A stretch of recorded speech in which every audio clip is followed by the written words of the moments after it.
தமிழராட்சி பார்த்துருக்க எல்லாருக்குமே வணக்கம். நேற்று மதுரையில் இடுமானம் கார்த்திக் ஒரு கூட்டத்தில் டங்ஸ்டன் நிறுவக்கூடாது அப்படின்னு சொல்லிட்டு ஒரு சின்ன கூட்டம் போட்டு பேசிட்டு இருந்திருக்காரு. அந்த கூட்டத்தில் பேசிட்டு இருக்கும்போது அங்கேருந்த திமுகவினர் எப்படிடா பேசுவோம் இறங்கடா அப்படின்னு சொல்லிட்டு பயங்கரமான பிரச்சனை பண்ணியிருக்காங்க அப்படின்றது ஒன்று இருக்குது. உடனே இடுமானம் கார்த்திக் என்னடா அப்படின்ட்டு மறுபடியும் போனேன், அப்படி தான் பேசுவேன், என்ன பண்ணுவீங்க அப்படின்னு சொல்லிட்டு அவர் தைரியமாக போனார். இந்த தைரியம் தமிழ்நாட்டில் எந்த அரசியல்வாதிக்கும் இருக்காது அப்படின்றது ஒன்று இருக்குது. ஏன் அப்படின்னு பார்த்தீங்கன்னா, இப்போ மேடை பேச்சு பேசும்போது யாராவது சண்டைக்கு வந்தாங்கன்னா இறங்கி ஓடுறதை தான் நம்ம பார்த்துருக்கோம்.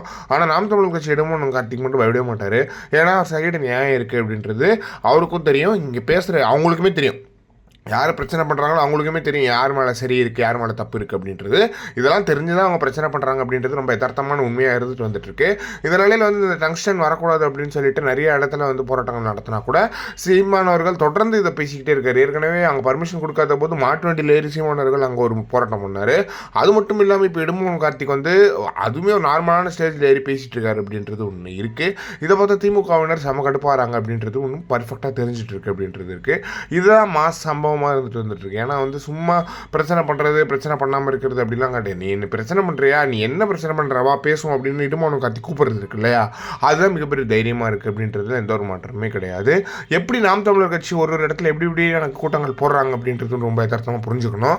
ஏன் அப்படின்னு பார்த்தீங்கன்னா, இடுமானம் கார்த்திக் பிரச்சனைனா வராரு, டங்ஷனுக்காக போராடுறாரு, சீமானவர்கள் வரதுக்காக போராடுவார். இது மாதிரி தொடர்ந்து போராட்டங்கள் நடந்துட்டு தான் வந்துட்டு இருக்கோம். ஆனால் என்ன ஆனாலுமே கூட நாம் தமிழர் கட்சி போராட்டம் நடந்துக்கிட்டே தான் இருக்குது. இவங்க எப்படி போராடுறாங்க அப்படின்னு பார்த்தீங்கன்னா, சீமானவர்கள் பெரியாரை இழிவுபடுத்திட்டாரு. அண்ணா பல்கலைக்கழகத்தில் நடந்தது பற்றி பேச ஒரு துப்பு கிடையாது. ஆனால் சீமானவர்கள் அண்ணா பெரியாரை இழிவுபடுத்திட்டாரு அப்படின்னு சொல்லிட்டு இப்போ கூட்டம் நடத்தி போடுறாங்க. ஹெச்ராஜா பேசும்போது, பெரியாரை பேசும்போது எங்கே போனீங்க அப்படின்றது தெரியல, ஸ்டாலினை பேசும்போது எங்கே போனீங்க அப்படின்றது தெரியல. இதை பற்றி என்ன நினைக்கிறீங்க அப்படின்றத மறக்காம கமெண்ட் பாக்ஸ் சொல்லுங்கள்.